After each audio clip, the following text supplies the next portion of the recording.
അസ്സലാമു അലൈക്കും. ഇന്ന് വാട്സപ്പ് സ്റ്റാറ്റസിലൂടെ നിങ്ങളോട് ഞാൻ പറയാൻ ഉദ്ദേശിക്കുന്നത് പ്രവാചകന്റെ ഒരു വചനമാണ്. വിദ്യ അഭ്യസിക്കുന്നതിനെ കുറിച്ചും വിദ്യ നുകരുന്നതിനെ കുറിച്ചുള്ള പ്രാധാന്യവും ശ്രേഷ്ഠതയും വ്യക്തമാക്കുന്നതാണ് ആ ഹദീസ്. ആ ഹദീസിലൂടെ പ്രവാചകൻ നമ്മളോട് ഉപദേശിക്കുന്നത് നാം 4 വിഭാഗത്തിൽ ഏതെങ്കിലും ഒരു വിഭാഗത്തിൽപ്പെട്ടവരായിരിക്കണം.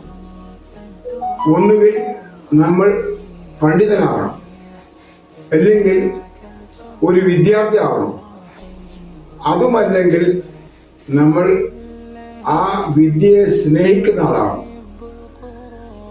അല്ലെങ്കിൽ നമ്മൾ ഈ കാര്യങ്ങളൊക്കെ കേൾക്കുകയും അതിനെ പിന്തുടരുകയും ചെയ്യുന്ന ഒരാളായിരിക്കണം.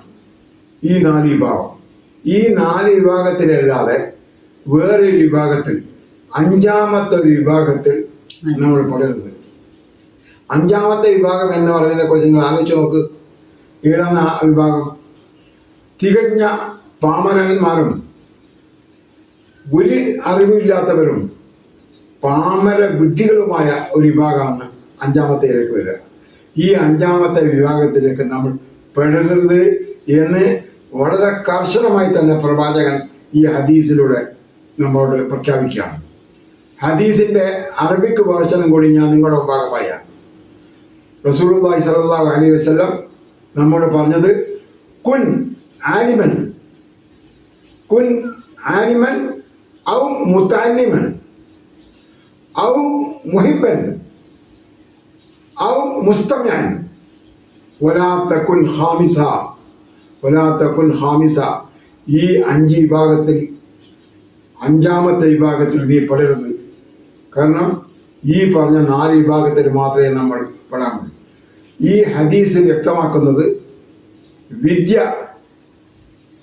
ഇൽമ്, അതിൻ്റെ പ്രാധാന്യമാണ്. ഇതുമായി ബന്ധപ്പെട്ട് ഒരു അറബിക് പ്രോവർബ് കൂടി എൻ്റെ സ്മൃതിപഥത്തിൽ വരികയാണ്. അതുകൂടി ഞാൻ നിങ്ങളെ കേൾപ്പിക്കാൻ ആഗ്രഹിക്കുന്നു. അത് മീമാനി ലാ യതഅല്ലമാനി. 2 മീമുകൾ പഠിക്കുകയില്ല. ഏതാണ് 2 മീമുകൾ? ആ മീമുകൾ, ഒരു മീമ് മുതകബ്ബിർ, 2ാമത്തെ മീമ് മുസ്തഹീൽ. മുതകബ്ബിർ എന്ന് പറഞ്ഞാൽ അഹംഭാവി, കിബിറുള്ള ആള്, അഹംഭാവി.